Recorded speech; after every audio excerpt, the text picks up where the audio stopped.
You are looking at Julian's pronunciation guide, where we look at how to pronounce better some of the most mispronounced words in the world, like this other curious word. But how do you say what you're looking for today?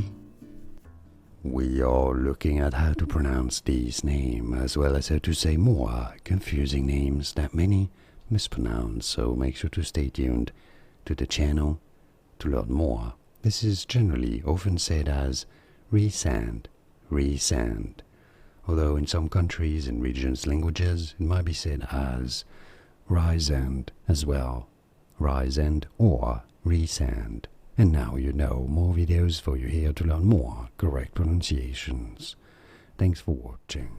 Here are more videos on how to pronounce more confusing words and names too many mispronounced. Like this video if you found it useful. I appreciate your support. I'll see you soon and thanks for watching.